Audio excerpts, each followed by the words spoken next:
ഹരി ഓം, നമസ്തേ. നമ്മൾ ചെറിയ പ്രായത്തിൽ നിന്ന് തന്നെ ധാരാളം കഥകൾ കേൾക്കാറുണ്ട് അല്ലേ? നമ്മളെ കൊച്ചു കുട്ടികളായിരിക്കുമ്പോൾ തന്നെ നമ്മളൊരു പക്ഷേ എല്ലാവരും കേട്ടിട്ടുള്ള ആദ്യത്തെ കഥ ഏതായിരിക്കും? ആമയുടെയും മുയലിൻ്റെയും കഥയായിരിക്കും അല്ലേ? ആമ മുയലുമായിട്ട് ഓട്ട മത്സരം വെച്ചു. അവസാനം മുയലിൻ്റെ ഓവർ കോൺഫിഡൻസ് കൊണ്ട് മുയൽ തോറ്റുപോയി. ഈ കഥ നമ്മൾ കേട്ടിട്ടുണ്ട്. അതുപോലെ ഒരു ബുദ്ധിശാലിയായ കാക്ക എവിടെയും വെള്ളം കിട്ടാതെ വന്നപ്പോൾ ഒരു കുടത്തിൻ്റെ അടിയിൽ കുറച്ച് വെള്ളം കണ്ടെത്തി. അവസാനം പണ്ടത്തെ കാക്ക കുറേ കല്ലെടുത്തിട്ട് ആ വെള്ളത്തിലിട്ട് അവസാനം വെള്ളം പൊക്കിക്കൊണ്ടുവന്നു. പുതിയ കാക്ക അതിനെയും ഓവർടേക്ക് ചെയ്തിട്ട് ആ കഥേനെയും മാറ്റിമറിച്ചിട്ട് എന്താ ചെയ്തതെന്ന് വെച്ച് കഴിഞ്ഞാൽ ഒരു കൂൾ ബാറിൻ്റെ ഫ്രണ്ടിൽ പോയിട്ട് ആരോ ഉപയോഗിച്ച് വലിച്ചെറിഞ്ഞ് സ്ട്രോ എടുത്തുകൊണ്ട് പോയിട്ട് ആ സ്ട്രോ ഇട്ട് കുടിച്ചു. ഇങ്ങനെ നമ്മൾ ചെറിയ ചെറിയ പ്രായത്തിൽ നിന്ന് തന്നെ അനേകം കഥകൾ കേൾക്കാറുണ്ട് അല്ലേ? ഈ കഥകൾ നമ്മൾ നമ്മുടെ ജീവിതത്തിൽ ഈ കഥകളെ കൊണ്ട് എന്താ ഗുണം? ഈ കഥ കേട്ടിട്ട് നമ്മൾ ആരെങ്കിലും എന്തിനാണ് ഈ കഥകൾ നമ്മൾ കേട്ടത് എന്ന് നമ്മൾ ചിന്തിച്ചിട്ടുണ്ടോ? എന്തിനായിരിക്കും നമ്മൾ ഈ കഥകൾ കേട്ടത്? ഈ കഥകൾക്ക് വേണ്ടി അല്ലായിരുന്നു നമ്മൾ ഈ കഥകൾ കേട്ടത്. ഈ കഥയ്ക്ക് ശേഷം നമ്മളുടെ ജീവിതത്തിൽ നമ്മൾ പകർത്താവുന്ന കുറേ മോറൽസ് നമുക്ക് കിട്ടുമായിരുന്നു. Slow and steady wins the race എന്നായിരുന്നു നമ്മൾ ആദ്യത്തെ നമ്മുടെ ആമയുടെയും മുയലിൻ്റെയും കഥ കേട്ട് പഠിച്ചത് അല്ലേ?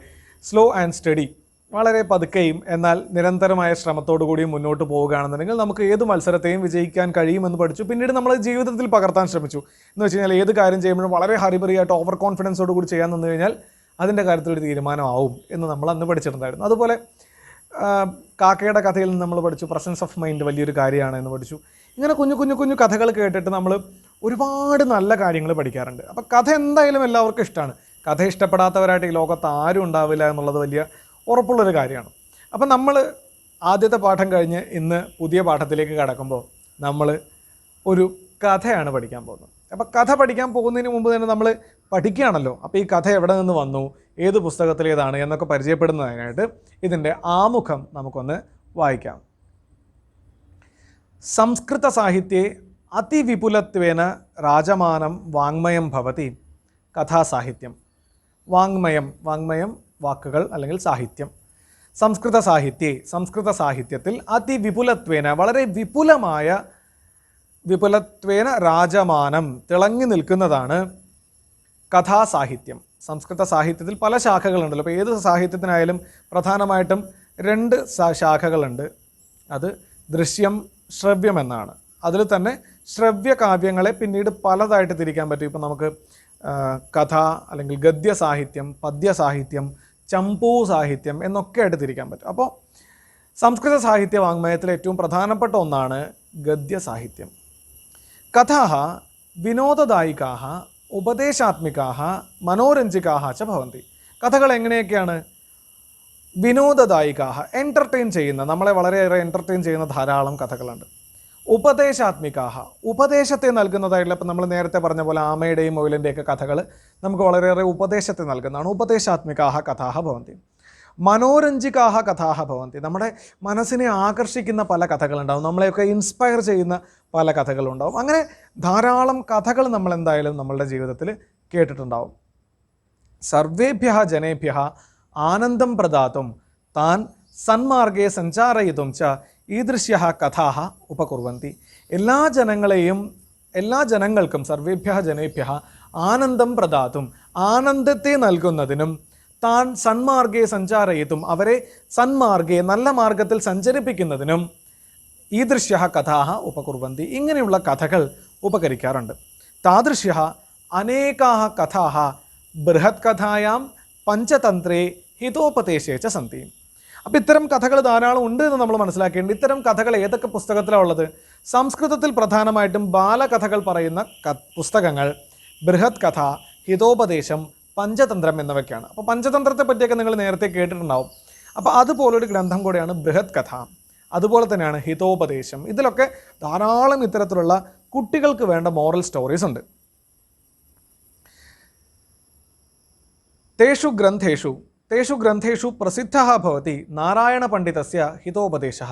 തേഷു കഥാസാഹിത്യഗ്രന്ഥേഷു, അത്തരം കഥാസാഹിത്യഗ്രന്ഥങ്ങളിൽ പ്രസിദ്ധഃ ഗ്രന്ഥഃ ഭവതി, പ്രശസ്തഃ ഗ്രന്ഥഃ ഭവതി നാരായണപണ്ഡിതസ്യ, നാരായണപണ്ഡിതേന വിരചിതം ഹിതോപദേശനാമകം പുസ്തകം.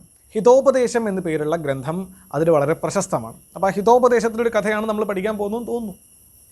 വിഷ്ണു ശർമ്മണ പഞ്ചതന്ത്രസ്യ प्रभावः हितोपदेशे द्रष्टुं शक्यते. विष्णुशर्मणः पञ्चतन्त्रस्य प्रभावः हितोपदेशे द्रष्टुं शक्यते. വിഷ്ണുശർമ്മ എന്ന് പറയുന്ന കവിയാണ് പഞ്ചതന്ത്രം എഴുതിയത് എന്ന് നമുക്ക് നേരത്തെ അറിയാം. പഞ്ചതന്ത്രത്തിൻ്റെ പ്രഭാവം ഈ ഗ്രന്ഥത്തിലും ധാരാളം നമുക്ക് കാണാൻ സാധിക്കും. ക്രിസ്തോഹ പരം ചതുർദശ ശതകേ ഗ്രന്ഥോയം വിരചിതഃ ഇതി ഗണ്യത്തെ. ക്രിസ്തുവിന് ശേഷം, ജീസസ് ക്രൈസ്റ്റിന് ശേഷം, അഥവാ AD ചതുർദശ ശതകം, ചതുർദശ 14 നൂറ്റാണ്ടിലാണ് ഈ ഗ്രന്ഥം രചിക്കപ്പെട്ടതെന്ന് വിശ്വസിക്കുന്നു. അപ്പോൾ ഈ ഗ്രന്ഥം രചിക്കപ്പെടുന്നതിനുള്ള ഒരു കാരണം, ഒരു കഥയായിട്ട് പറയുന്നത് എന്താ വെച്ച് കഴിഞ്ഞാൽ, പഞ്ചതന്ത്രത്തിനുണ്ടായിരുന്ന അതേ കഥ തന്നെയാണ് ഇവിടെയും ബാക്ക്ഗ്രൗണ്ടിൽ വരുന്നത്. പാടലീപുത്രസ്യ രാജ്ഞഃ സുദർശനസ്യ പുത്രാഃ വിദ്യാവിമുഖാഃ അനധികത ശാസ്ത്രാഃ ച ആസൻ. പാടലീപുത്രം ഇന്നത്തെ പാറ്റ്ന എന്ന് പറയുന്ന രാജ്യത്തിൻ്റെ രാജാവായിരുന്നു. എന്തായിരുന്നു ആ രാജാവിൻ്റെ പേര്? സുദർശനഃ. സുദർശനസ്യ പുത്രാഃ. ആ സുദർശന മഹാരാജാവിന് കുറേ പുത്രന്മാരുണ്ട്. ആ പുത്രന്മാരെങ്ങനെയായിരുന്നു? വിദ്യാവിമുഖാഃ. വിദ്യാഭ്യാസം അല്ലെങ്കിൽ അറിവിനോട് വിമുഖാഃ, വൈമുഖ്യമുള്ളവരായിരുന്നു. ഒന്നും പഠിക്കാൻ താല്പര്യമില്ലാത്തവരായിരുന്നു. അനധികത ശാസ്ത്രാഃ. ശാസ്ത്രം അധികതം യേന സഹ അധികത ശാസ്ത്രഃ. ശാസ്ത്രം പഠിച്ചിട്ടുള്ളവനെയാണ് അധികത ശാസ്ത്രൻ എന്ന് പറയുക. ശാസ്ത്രം പഠിക്കാത്തവനെ അപ്പോൾ എന്ത് പറയും? അനധികത ശാസ്ത്രഃ. അപ്പോൾ ആ പാടലീപുത്രത്തിൻ്റെ രാജാവായിട്ടുള്ള സുദർശനൻ്റെ മക്കളും എങ്ങനെയായിരുന്നു? അനധികത ശാസ്ത്രാഃ ആസൻ. ശാസ്ത്രം പഠിച്ചിട്ടേ ഇല്ലാത്തവരായിരുന്നു. ഒരു ശാസ്ത്രവും വേണ്ട വിധം പഠിച്ചിട്ടില്ലാത്തവരായിരുന്നു സുദർശനൻ്റെ മക്കളൊക്കെ. അതഃ ഏവത്തെ അസന്മാർഗിണഃ ആചാരഹീനാഃ ച അഭവൻ. നമ്മൾ പറഞ്ഞല്ലോ, ധാരാളം കഥകളിലൂടെയാണ് നമ്മൾ ചെറിയ പ്രായത്തിൽ തന്നെ നമ്മളുടെ ജീവിതത്തിൽ വേണ്ട പല മൂല്യങ്ങളും പഠിക്കുന്നതെന്ന്. അപ്പോൾ ഇവനാണെന്നുണ്ടെങ്കിൽ ഒരു ശാസ്ത്രവും പഠിച്ചിട്ടില്ല, ഒരു വിദ്യയും പഠിച്ചിട്ടില്ല, ഒരു കഥ പോലും അറിയില്ല. അങ്ങനെയുള്ളവന്മാർ എന്തായാലും നല്ല വഴിയിൽ സഞ്ചരിക്കില്ല. അവർ അസന്മാർഗികളും ആചാരഹീനന്മാരുമായി തീർന്നു. അസന്മാർഗികാഹ, നല്ല മാർഗത്തിൽ സഞ്ചരിക്കാത്തവരും, ആചാരഹീനാഹ, ആചാരരഹിതാഹ, നല്ല ആചാരങ്ങളൊന്നും ശീലിക്കാത്തവരുമായി തീർന്നു. അപ്പോൾ എന്ത് ചെയ്തു? രാജാവിന് സ്വന്തം മക്കളെ അങ്ങനെ വിട്ടാൽ പറ്റുമോ? അപ്പോൾ രാജാവ് എന്ത് ചെയ്തു? രാജ്ഞഃ നിർദ്ദേശാനുസാരം താൻ നീതിശാസ്ത്ര അഭിജ്ഞാൻ കർത്തും നാരായണ പണ്ഡിതഃ ഹിതോപദേശ കഥാഃ അശിക്ഷയത്. അപ്പോൾ നാരായണ പണ്ഡിതൻ എന്ത് ചെയ്തു? രാജാവിൻ്റെ നിർദ്ദേശാനുസാരം ഈ മക്കളെ നല്ല വഴിക്ക് നയിക്കുന്നതിന് വേണ്ടി അവർക്ക് ഹിതോപദേശ കഥകളെ പറഞ്ഞു കൊടുത്തു എന്നാണ് നമുക്ക് മനസ്സിലാക്കാൻ കഴിയുന്നത്. അങ്ങനെ ആ മക്കളെ നല്ല വഴിക്ക് നയിക്കുന്നതിന് വേണ്ടി രചിക്കപ്പെട്ട പുസ്തകമാണ് ഹിതോപദേശം. അപ്പോൾ ഹിതോപദേശത്തിലെ കഥകൾ എന്തിനു വേണ്ടി രചിക്കപ്പെട്ടതാണ്? അത്യന്തികമായിട്ട് എന്തിനു വേണ്ടി രചിക്കപ്പെട്ടതാണ്? നല്ല വഴിക്ക് നയിക്കുന്നതിന് വേണ്ടി രചിക്കപ്പെട്ടതാണ്. അങ്ങനെ നല്ല വഴിക്ക് നയിക്കുന്നതിന് വേണ്ടി രചിക്കപ്പെട്ട ഹിതോപദേശം എന്ന് പറയുന്ന പുസ്തകത്തിലെ ഒരു കഥയാണ് നമ്മൾ ഇവിടെ പഠിക്കുന്നത്. താസു കഥാസു പശുപക്ഷിണഃ കഥാപാത്രാണി ആസൻ. ആ കഥകളിൽ ഏറ്റവും ഇൻട്രസ്റ്റിംഗ് ആയിട്ടുള്ള കാര്യം എന്താ? പശുപക്ഷിണഃ, പക്ഷിമൃഗാദികളാണ് അവയിലെ കഥാപാത്രങ്ങൾ. നമ്മളുടെ നാട്ടിൽ പണ്ട് VD രാജപ്പൻ എന്ന് പറയുന്ന ഒരു പ്രശസ്തനായ കഥാപ്രാസംഗികനുണ്ടായിരുന്നു. കഥാപ്രസംഗം കേട്ടിട്ടുണ്ടോ?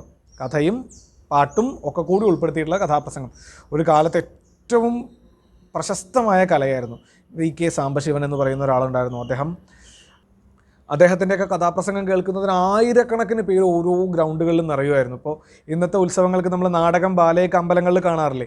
അല്ലെങ്കിൽ പലതരത്തിലുള്ള ഗാനമേളകളും മിമിക്സ് പരേഡുകളും കോമഡി ഷോ ഒക്കെ കാണാറില്ലേ? പണ്ട് കാലത്ത് ഇതൊന്നും ആയിരുന്നില്ല, കഥാപ്രസംഗങ്ങളായിരുന്നു. അപ്പോൾ VD രാജപ്പൻ എന്ന് പറയുന്ന ആളുടെ കഥാപ്രസംഗങ്ങളിൽ എല്ലായ്പ്പോഴും കഥാപാത്രങ്ങളാവുക വാഹനങ്ങളൊക്കെ ആയിരുന്നു. കാറും ബസ്സും ഇഷ്ടപ്പെട്ടാൽ എങ്ങനെ ഇരിക്കും? അങ്ങനെ വളരെ രസകരമായിരുന്നു. അപ്പോൾ ഇവിടെ പശുപക്ഷികളാണ് ഹിതോപദേശത്തിലെ കഥാപാത്രങ്ങൾ എന്ന് പറഞ്ഞപ്പോൾ ഞാൻ വെറുതെ ഓർത്തു എന്നേ ഉള്ളൂ. നിങ്ങളും അറിഞ്ഞിരിക്കുക നമ്മളുടെ നാട്ടിലെ മൺമറഞ്ഞു പോയ കലാകാരന്മാരെ. അപ്പോൾ അങ്ങനെയുള്ളൊരു ഹിതോപദേശ കഥയാണ് നമ്മൾ ഈ ക്ലാസ്സിൽ പഠിക്കുന്നത്. പ്രലോഭനാത് ഉത്സര. നമുക്ക് ആ കഥ ഒരു തവണ ഒന്ന് വായിച്ചു നോക്കാം. ദ്വിതീയഃ പാഠഃ പ്രലോഭനാത് ഉത്സര. ഭക്ഷയിത്വാ ബഹൂന്മത്സ്യാൻ ഉത്തമാധമമധ്യമാൻ അതിലോഭാത് ബകഃ പശ്ചാൻ മൃതഃ കർക്കടകഗ്രഹാത്. മാലവദേശേ പത്മഗർഭനാമധേയം सरः अस्ति. तत्रैको वृद्धो बगः सामर्थ्यहीनः उत्कण्ठाकुलम् इव आत्मानं स्थितः. स च केनचित् कुलीरेण दृष्टः पृष्टश्च किमिति भवान् आहारत्यागेन तिष्ठति? बकेनोक्तं मत्स्याः मम जीवनहेतवः ते कैवर्तैरागत्य व्यापादयितव्याः इति वार्ता नगरोपान्ते मया श्रुता. अतः वर्तमानाभावादेव अस्मन्मरणमुपस्थितमिति ज्ञात्वा आहारेऽप्यनादरः कृतः।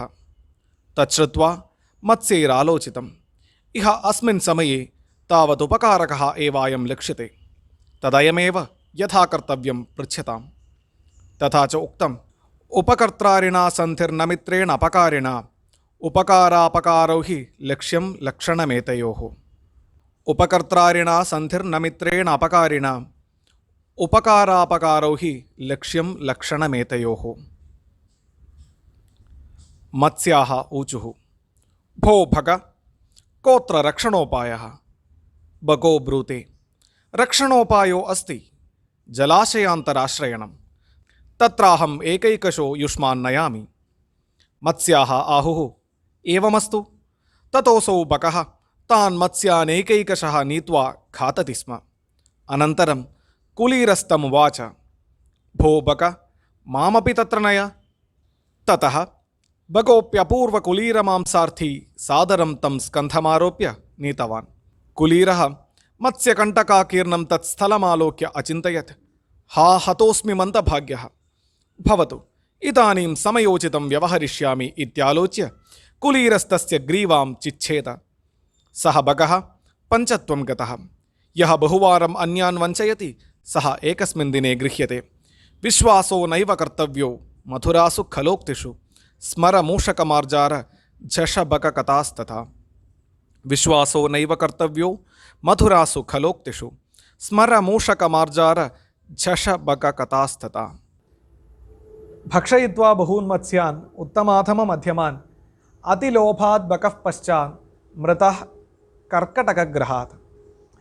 ഈ ശ്ലോകത്തിൻ്റെ അർത്ഥം ഇപ്പോൾ പറഞ്ഞു തന്നാൽ ഈ കഥയുടെ സസ്പെൻസ് പോകും എന്നുള്ളതുകൊണ്ട് ഞാൻ ഈ ശ്ലോകത്തിൻ്റെ അർത്ഥം ഇപ്പോൾ പറയുന്നില്ല.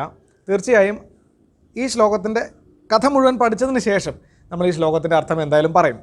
മറക്കാതെ, ഞാൻ മറന്നുപോയാലും എന്നെ ഓർമ്മിപ്പിക്കണം.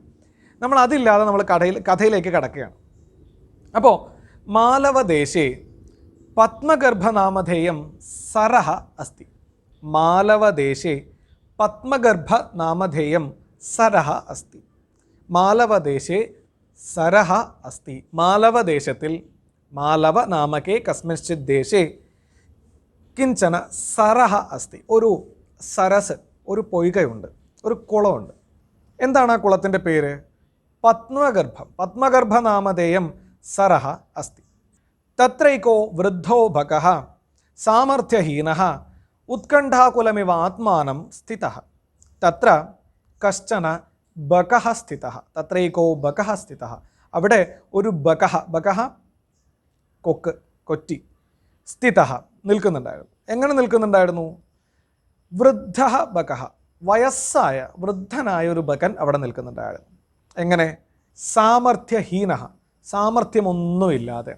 ഉത്കണ്ഠാകുലമിവ ആത്മാനം, ആത്മാനം ഉത്കണ്ഠാകുലം ഇവ, തന്നെക്കുറിച്ച് തന്നെ ഒരുപാട് ഉത്കണ്ഠകളോടുകൂടി, തനിക്ക് എത്ര കാലം ഇനി ജീവിക്കാൻ കഴിയുമെന്ന ആശങ്കകളോടുകൂടി അവിടെ ഒരു കൊക്ക് നിൽക്കുന്നുണ്ടായിരുന്നു. സച കേനചിത് കുലീരേണ ദൃഷ്ടഃ പൃഷ്ടശ്ച. സച ബകഃ, സഹ ബകഃ കേനചിത് കുലീരേണ ദൃഷ്ടഃ. കശ്ചന കുലീരഃ തം ബകം ദൃഷ്ടവാൻ.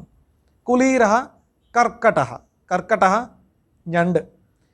കശ്ചന കുലീരഃ ഒരു ഞണ്ട് തം ബകം ദൃഷ്ടവാൻ, ആ ബകനെ, ആ കൊറ്റിയെ കണ്ടു. കണ്ടിട്ടോ? പൃഷ്ടശ്ച പൃഷ്ടവാൻ ച കമപി പ്രശ്നം പൃഷ്ടവാൻ, എന്തോ ഒരു ചോദ്യം കൂടെ ചോദിച്ചു. എന്തായിരിക്കും ചോദിച്ചിട്ടുണ്ടാവുക? കിമിതി ഭവാൻ ആഹാരത്യാഗേന തിഷ്ഠതി, ആഹാരത്യാഗേന തിഷ്ഠതി. എന്തുകൊണ്ടാണ് കിമിതി ഭവാൻ അവിടുന്ന് ആഹാരത്യാഗേന ഭക്ഷണമില്ലാതെ നിൽക്കുകയാണോ, അല്ലെങ്കിൽ നിൽക്കുന്നത് എന്ന് ചോദിച്ചു. ബകേനോക്തം, ബകൻ പറഞ്ഞു, മത്സ്യാഹ മമ ജീവനഹേതവഃ. മമ ജീവനഹേതവഃ, ഹേതുഃ കാരണം, മമ ജീവനസ്യ കാരണഭൂതാഃ അത്ര വിദ്യമാനാഃ മത്സ്യാഹ ഭവന്തി. ഈ കുളത്തിലുള്ള മത്സ്യങ്ങളാണ് എൻ്റെ ജീവിതത്തിന് കാരണം. എന്ന് വെച്ചാൽ ഞാൻ കഴിക്കുന്ന ഭക്ഷണമാണല്ലോ എന്നെ ജീവനോടെ നിലനിർത്തുന്നത്. അപ്പോൾ ഈ കുളത്തിലുള്ള മത്സ്യങ്ങളാണ് എൻ്റെ ജീവിതത്തിന് കാരണമായിട്ടുള്ളവ. തേച കൈവർത്തൈരാഗത്യ വ്യാപാദേതവ്യാഃ ഇതി വാർത്ത നഗരോപാന്തേ മയാ ശ്രുത. ഈ മത്സ്യങ്ങളെ, ഇവിടെ കൊറ്റി ഒരു കൗശലം പ്രയോഗിക്കുകയാണ്, ഈ മത്സ്യങ്ങളെ കൈവർത്തൈരാഗത്യ, കൈവർത്താഹ ധീവരാഹ, ധീവരന്മാരാൽ വന്നിട്ട്, ധീവരന്മാർ വന്ന്, ധീവരന്മാർ മുക്കുവന്മാർ വന്ന് വ്യാപാദേതവ്യാഹ, ഇവരെ മുഴുവൻ കൊല്ലുമെന്ന് വാർത്ത, എന്നൊരു വാർത്ത നഗരോപാന്തേ, നഗരസ്യ സമീപ പ്രദേശേ, നഗരപ്രാന്തേ മയാ ശ്രുത, നഗരത്തിൻ്റെ അതിർത്തികളിൽ, നഗരത്തിൽ സഞ്ചരിച്ചു കൊണ്ടിരിക്കവേ ഇവരെയെല്ലാം, ഈ കുളത്തിലെ എല്ലാ മീനുകളെയും മുക്കുവന്മാർ വന്ന് കൊല്ലും എന്നൊരു വാർത്ത ഞാൻ കേട്ടു. അതഃ വർത്തമാനാഭാവാദേവ അസ്മൻ മരണമുപസ്ഥിതമിതി ജ്ഞാത്വാ ആഹാരേപ്യ അനാദരഃ കൃതഃ. കൊറ്റി പറയാണ്, അതുകൊണ്ട് തന്നെ ഇനി ഒന്നും ചിന്തിക്കാനില്ല എന്നതിനാൽ, വർത്തമാനാഭാവാദേവ അസ്മൻ മരണമുപസ്ഥിതമിതി, എൻ്റെ മരണം വന്നു ചേർന്നിരിക്കുന്നു, ഞാൻ മരിക്കാറായിരിക്കുന്നു എന്ന് കണക്കാക്കിയിട്ടാണ് ആഹാരേ അപ്പി അനാദരഃ കൃതഃ, ആഹാരേപി, ആഹാരത്തിൽ പോലും അനാദരഃ, അനാദരവിനെ ഞാൻ ചെയ്തത്, ആഹാരം പോലും വേണ്ട എന്ന് ഞാൻ തീരുമാനിച്ചത് അതുകൊണ്ടാണ് എന്ന് ഭഗൻ പറഞ്ഞു. ഭഗൻ്റെയും കുളീരൻ്റെയും സംവാദം മുഴുവൻ മത്സ്യങ്ങൾ കുളത്തിൽ കേൾക്കുന്നുണ്ടല്ലോ. അപ്പോൾ കുളത്തിലെ മത്സ്യങ്ങൾ ചിന്തിച്ചു, മത്സ്യേരാലോചിതം ഇഹ അസ്മിൻ സമയേ താവതുപകാരകഃ ഏവ അയം ലക്ഷ്യത്തെ. ഇവിടെ ഈ സമയത്ത്, ഇഹ അസ്മിൻ സമയേ, ഇഹ ഇവിടെ, അസ്മിൻ സമയേ ഈ സമയത്ത്, താവത് ഉപകാരകഃ ഇവനൊരു ഉപകാരിയാണ് എന്ന് തോന്നുന്നു. ഉപകാരകഃ ഏവ അയം ലക്ഷ്യത്തെ, അയം ബകഃ ഈ കൊറ്റി ഈ സന്ദർഭത്തിലൊരു ഉപകാരിയാണ് എന്ന് തന്നെ തോന്നുന്നു, നമുക്ക് ഉപകാരം ചെയ്യാൻ തന്നെയാണ് ഇവൻ ചിന്തിക്കുന്നതെന്ന് തോന്നുന്നു എന്ന് മത്സ്യങ്ങൾ വിചാരിച്ചു. പിന്നെയോ തദയമേവ യഥാകർത്തവ്യം പൃച്ഛതാം, അതുകൊണ്ട് ഇവനോട് തന്നെ നമുക്ക് ചോദിക്കാം എന്താണ് ചെയ്യേണ്ടത് എന്ന്. അപ്പോൾ നമ്മൾ ഇന്ന് ഈ പാരഗ്രാഫ് മാത്രമേ പഠിക്കുന്നുള്ളൂ. അപ്പോൾ മാലവദേശേ പത്മഗർഭനാമധേയം സരഹ അസ്തി. മാലവദേശേ കിം നാമധേയം സരഹ അസ്തി? പത്മഗർഭനാമധേയം സരഹ അസ്തി. തത്ര കശ്ചന ബകഃ സ്ഥിതവാൻ. കശ്ചന ബകഃ സ്ഥിതവാൻ. കീദൃശഃ ബകഃ സ്ഥിതവാൻ? വൃദ്ധഃ സാമർത്ഥ്യഹീനഃ ഉത്കണ്ഠാകുലമിവാത്മാനം പശ്യൻ കശ്ചന ബകഃ സ്ഥിതവാൻ. സഹ ബകഃ കേനചിത് ദൃഷ്ടഃ. സഹ ബകഃ കേന ദൃഷ്ടഃ പൃഷ്ടശ്ച. സഹ ബകഃ കുളീരേണ ദൃഷ്ടഃ പൃഷ്ടശ്ച. കുളീരഃ ബകം കിം പൃഷ്ടവാൻ? കുളീരഃ ബകം കഥം ഭവാൻ ആഹാരത്യാഗേന തിഷ്ഠതി ഇതി പൃഷ്ടവാൻ. കുലീരസ്യ പ്രശ്നം ശ്രുത്വാ ബകഃ കിമുക്തവാൻ? നഗരോപാന്തേ അത്ര വിദ്യമാനാൻ സർവാനപി മത്സ്യാൻ ധീവരാः ആഗത്യ വ്യാപാദയന്തി ഇതി കാഞ്ചന വാർത്താം ശ്രുതവാൻ. അതഃ മമാപി മരണമുപസ്ഥിതം ഇതി വിചിന്ത്യ ആഹാരേ അനാദരഃ കൃതഃ ഇതി ഉക്തവാൻ. തർഹി एतत् श्रुत्वा मत्स्यैः किम् आलोचितं? मत्स्याः चिन्तितवन्तः अयं बकः अस्मत् उपकारकः एव अधुना दृश्यते, अतः एनमेव पृष्ट्वा अग्रे किं कर्तुं शक्नुमः इति चिन्तयामः इति उक्तवन्तः. അപ്പോൾ പത്മഗർഭത്തിലെ മീനുകൾ ഇവനോട് തന്നെ, ആ കൊറ്റിയോട് തന്നെ അവരെന്ത് ചെയ്യണം എന്ന് ചോദിക്കാനിരിക്കുന്ന എന്ത് ചോദിക്കുമെന്നും അതിനുശേഷം എന്ത് സംഭവിക്കുമെന്നും നമുക്ക് അടുത്ത ക്ലാസ്സിൽ കാണാം.